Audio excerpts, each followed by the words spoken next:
اکثریت ان چیزوں کی ہے جو قرآن میں نہیں ہے۔ گنواؤں چلیے گنواتے ہیں، اس لیے کہ ہمارا تو موضوع ہے، ہمیں یہی تو سمجھانا ہے کہ دماغ سے یہ بات نکل جائے۔ آدم، اس کے بعد کتنے پیغمبر آئے؟ ان کا اس کے بعد شیس آئے، قرآن میں لکھا ہے؟ نہیں۔ اس کے بعد انوش آئے، قرآن میں ان کا نام لکھا ہے؟ نہیں، ذکر ہی نہیں۔ اس کے بعد کون آیا؟ ارفشت، نام لکھا ہے؟ اس کے بعد کون آیا؟ متشلف، نام لکھا ہے؟ نہیں۔ اس کے بعد کون آیا؟ لمک، نام لکھا ہے؟ نہیں۔ اب اس کے بعد نوح کا نام آیا، بیچ کے سارے پیغمبر چھوڑ دیے، قرآن میں ذکر نہیں ہے۔ تو کیا قرآن میں نہیں لکھا؟ نہ مانے ان لوگوں کو، اس لیے کہ اب تک تو کوئی عالم دکھا نہیں سکا ان کے نام قرآن میں۔ بھئی یہی تو بحث چل رہی نا کہ قرآن میں دکھا دیجئے تو مان لیں۔ اچھا، آج تک کسی نے دکھایا بھی نہیں قرآن میں لیکن مان رہے ہیں، اور لمک جو ہیں وہ نوح کے باپ ہیں۔ اگر آپ نے انکار کیا تو گناہ ہو جائے گا۔ ایک نبی کے باپ کو آپ نہیں مان رہے ہو اور ہم کہہ رہے ہیں قرآن میں لکھا نہیں ہے، تو آپ کہو گے کفر بک رہے ہو، تو پھر آ گئے نا اپنی اوقات پہ۔ قرآن میں نہیں لکھا مگر مان رہے ہو۔ یہی بات ہم 1400 سال سے سمجھا رہے ہیں کہ یہ ضد مت کرو کہ قرآن میں دکھاؤ، اور جو شیعہ یا سنی جو بھی کوشش کر رہا ہے قرآن میں دکھانے کی کوئی نہ کوئی چیز، وہ احمق بنا کر رہا، اس لیے کہ یہ موضوع ہی نہیں ہے، یہ کوئی موضوع نہیں ہے کہ قرآن میں دکھاؤ۔ اچھا صاحب، نوح کے کتنے بیٹے ہیں؟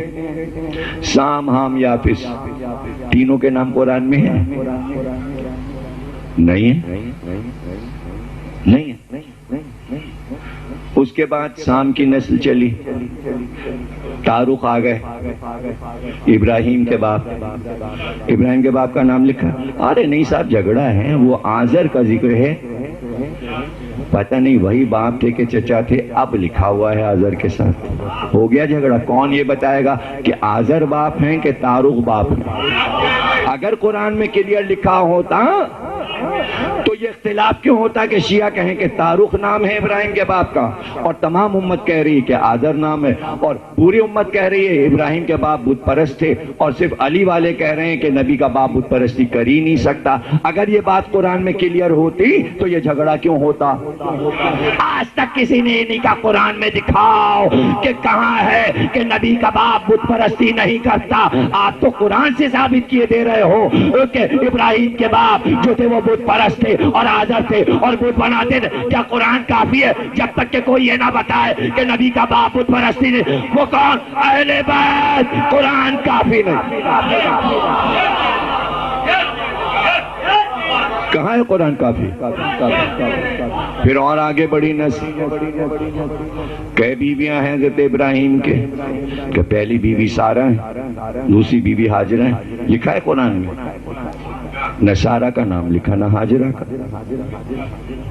اور کوئی یہ کہے کہ صاحب چونکہ قرآن میں سارہ ہاجرہ کا نام نہیں لکھا، ہم نہیں مانتے۔ ہے امت میں کسی کی مجال جو کہتے ہیں ہم بی بی ہاجرہ کو نہیں مانتے اس لیے کہ قرآن میں نہیں لکھا؟ اچھا، تو اپنے مطلب میں جہاں قرآن میں نہ لکھا ہو تو خود مان لو، اور ایک دوسرے سے یہ بھی نہ کہو کہ قرآن سے ثابت کرو، بغیر ثابت کروائے مانے چلے جا رہے ہو، اور چند چیزوں کے لیے پیچھے پڑے ہوئے قرآن میں دکھاؤ، قرآن میں دکھاؤ، قرآن سے ثابت کرو، قرآن ثابت، ہم یہ کہہ رہے ہیں تم یہ ثابت کرو۔ تم ہم سے کہو کہ 10,000 چیزیں قرآن سے ثابت کیجئے، ہم تم سے کہیں گے 10 کروڑ چیزیں ثابت کر کے دکھاؤ۔ لسٹ ہم بنائے دیتے ہیں۔ پھر اسحاق اور اسماعیل آ گئے، پھر یعقوب آ گئے، پھر یوسف آ گئے، اس کے بعد قصہ ختم۔ اب پتہ ہی نہیں چل رہا کہ یوسف کے بعد نبی کون ہوا، قرآن کچھ بتا ہی نہیں رہا۔ یوسف کا بیٹا تو نبی نہیں ہوا، قرآن میں تو نہیں۔ پھر اسماعیل کے بیٹے کسی کا بھی کوئی ذکر نہیں ہے۔ اسحاق، یعقوب، پہ بات ختم ہو گئی۔ یوسف، سورہ یوسف آ گیا، بات ختم ہو گئی۔ اب بہت دنوں کے بعد کہیں پھر موسیٰ کا ذکر ہو گیا۔ پھر ہارون کا ذکر ہو گیا، پھر بہت دنوں کے بعد پھر داؤد کا ذکر ہو گیا، پھر سلیمان کا ذکر ہو گیا، بہت دنوں کے بعد پھر یحییٰ زکریا کا ذکر ہو گیا، بہت دنوں کے بعد پھر عیسیٰ پہ بات ختم ہو گئی، پھر بہت دنوں کے بعد محمد کا ذکر ہو گیا، عیسیٰ کے 600 برس کے بعد لیجیے بات ختم ہو گئی۔ یہ کیوں مشہور کیا ہوا ہے شیعہ سنیوں نے کہ 1,24,000 انبیاء ہیں؟ کیوں مشہور کیا ہوا ہے؟ کہاں سے لے کے آ گئے مجھے بتاؤ، جواب دو نا بھائی، آپ لوگ چپ کیوں بیٹھے ہوئے ہو؟ منہ سے تو بولو، سر تو ہلاؤ، سر سے کھیلو، منہ سے بولو، کچھ تو بولو، کیسا موضوع ہے؟ 1,24,000 انبیاء آپ لوگ مانتے ہو کہ نہیں؟ قرآن میں کہاں اگر 1,00,000 لفظ لکھے جاتے تو قرآن اسی پہ ختم ہو جاتا، 1,00,000 ناموں پہ تو اور آیتوں اور سوروں کا کیا ہوتا؟ ارے قرآن میں 1,24,000 انبیاء کے نام نہیں، مگر مان رہے ہو تو اگر 12 امام کے نام نہیں ہے تو کیا کہ دکھاؤ۔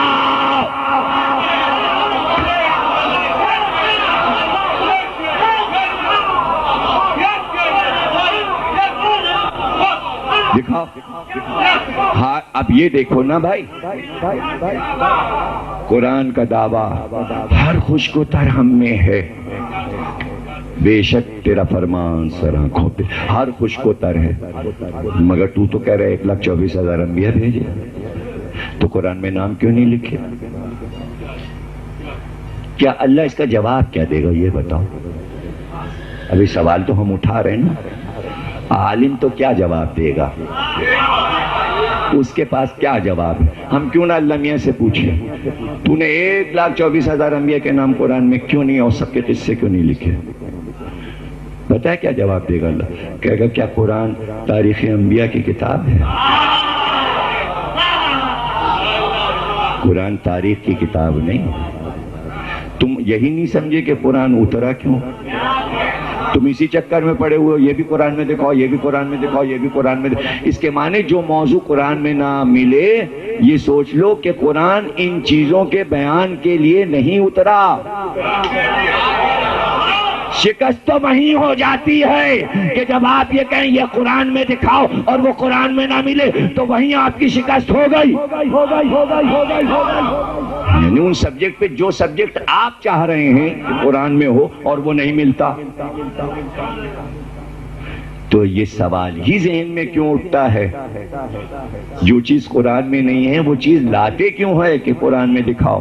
اس کے معنی دماغ جا رہا ہے شیطانی کاموں پر، یعنی یہ ڈھونڈا جا رہا ہے کہ قرآن میں دکھاؤ کا مطلب یہ تاکہ جب نہ دکھا پائے آدمی تو آپ یہ کہیں بیکار ہے کتاب۔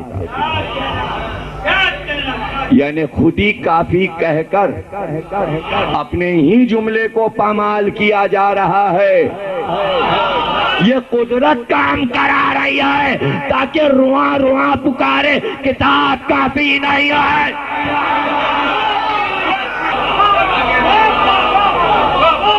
اب یہاں سے بات کو سمجھیے اور بہت غور سے سنیے۔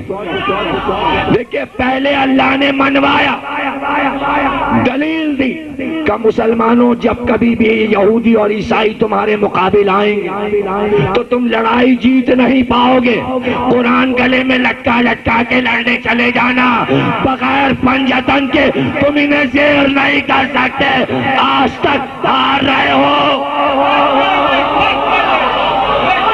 یہ بتانا ہے اس دور میں کہ مسلمان یہودی اور عیسائیوں کے سامنے شرمندہ کیوں ہے اور مقابلہ نہیں کر۔ اللہ میاں بش کو تباہ کر دے، اللہ میاں امریکہ کو تباہ کر دے، اللہ میاں سپر پاور، مرگ بر امریکہ، مرگ بر امریکہ۔ ارے صرف قرآن سے دعا مانگو گے یا پنجتن کو بھی پکارو گے؟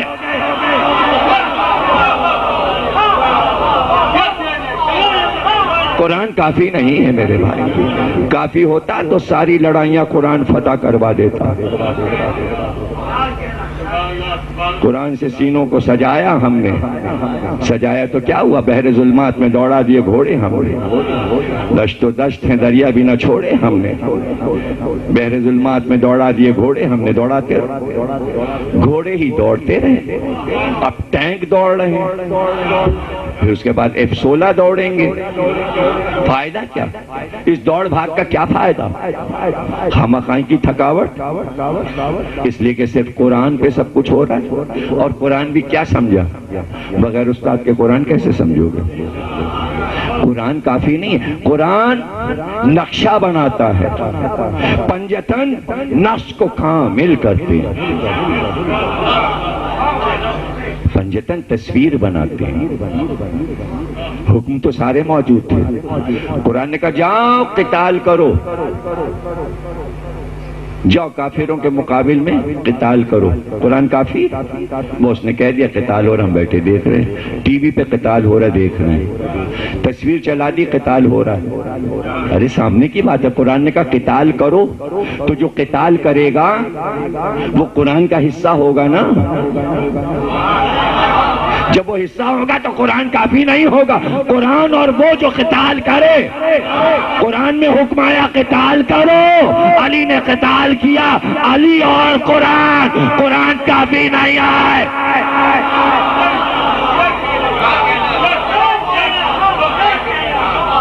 کافی ہوتا تو ایسی قرآن کے اوراق میں قلعہ خیبر فتح ہو جاتا. ہو گیا فتح.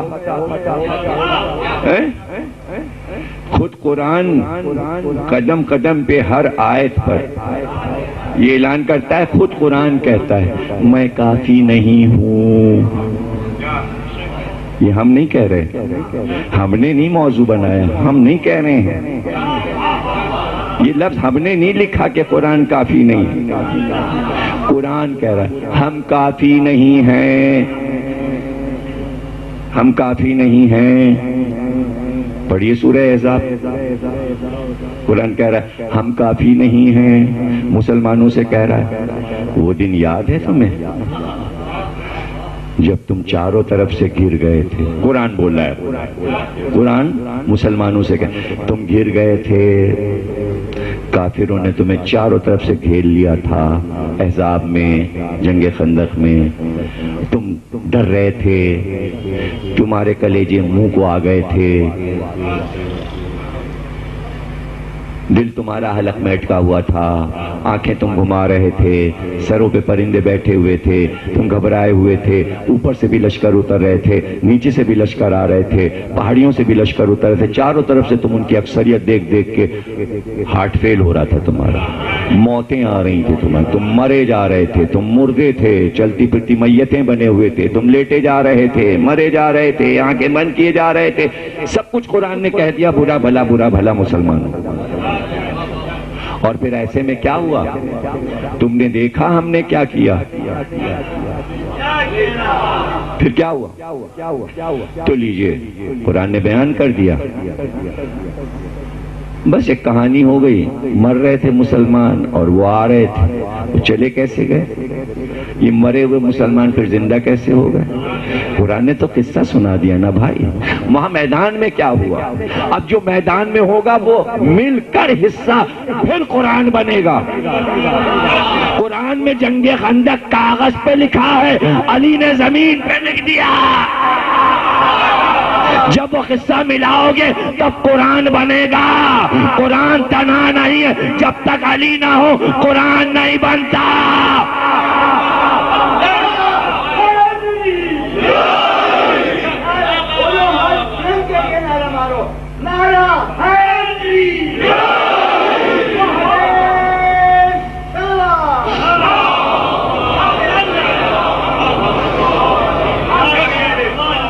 قرآن کافی نہیں ہے بھائی میرے، اور ضروری نہیں ہے کہ جو کچھ ہو وہ سب قرآن میں لکھ دیا جائے. یہ بھی ضروری نہیں ہے. پیغمبر کی پوری لائف، دیکھیے بہت قیمتی موضوع ہے بچوں کے لیے اور جوانوں کے لیے. پیغمبر پیدا ہوئے 17 ربیع الاول یا 12 ربیع الاول. اگر قرآن میں تاریخ لکھی ہوتی پیدائش کی تو یہ جھگڑا کیوں ہوتا کہ 12 کو پیدا ہوئے کہ 17 کو پیدا ہوئے؟ اگر کسی سورے میں لکھا ہوتا کہ فلاں تاریخ تھی، فلاں مہینہ تھا کہ نزول نور پیغمبر آمنہ کی گود میں عبداللہ کے گھر میں ہوا۔ ارے قرآن نے اتنا تک تو لکھا نا کہ محمد کے باپ کا نام عبداللہ ہے اور ماں کا نام آمنہ ہے۔ اتنا بڑا پیغمبر، آخری پیغمبر قرآن لے کے آئے گا، قیامت تک کی دین آئے گا، کم از کم ایک سورہ محمد جو اتارا تھا نام تو سورے کا رکھ دیا، اور پورے سورے میں ایک بار لفظ محمد بس ختم۔ کیا محبوب ہے تیرا اور کیا محبت کے دعوے ہیں تیرے۔ ارے ایک سورہ اتارتا، اس میں پوری زبان حیات ہوتی، محمد مکے میں پیدا ہوئے، عبداللہ کے گھر میں پیدا ہوئے، فلاں تاریخ پہ پیدا ہوئے، پھر اس کے بعد 1 سال کے ہوئے تو کیا ہوا، پھر 2 سال کے ہوئے تو کیا ہوا، پھر 3 سال کے ہوئے تو کیا ہوا، پھر 5 سال کے ہوئے تو یہ واقعہ ہوا، پھر 10 سال کے ہوئے تو یہ ہوا، پھر اس میں یہ بھی لکھ دیتا دودھ کس نے پلایا، ماں نے پلایا کہ کسی دائی نے پلایا۔ دیکھ کتنے جھگڑے ہو گئے۔ اگر قرآن میں یہ سب سورہ بنا کے تو اتار دیتا تو اتنے جھگڑے ذات محمد پہ کیوں ہو رہے ہوتے۔ احمق ہو، سیرت پیغمبر آل محمد سے لوگے تب جا کے پتہ چلے گا محمد کیا ہے۔ قرآن زبان حیات نہیں بیان، علی بتائے۔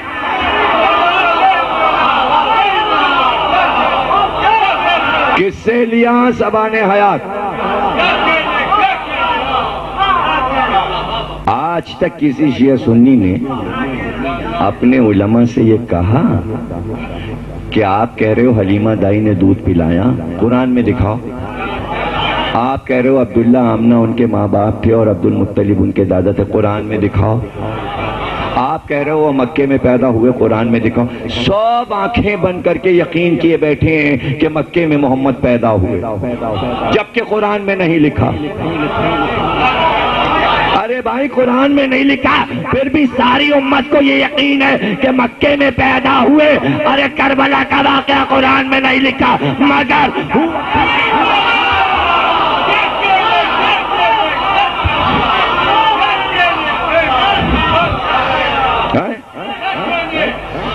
ہوا تو کیسے یقین ہے بھئی؟ کس بات پہ یقین ہے؟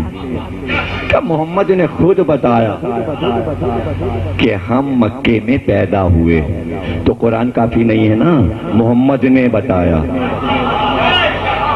یعنی زیادہ فیصد جو مسلمان مان رہے ہیں وہ غیر قرآن مان رہے ہیں۔ اکثریت ان چیزوں کی ہے جو قرآن میں نہیں ہے۔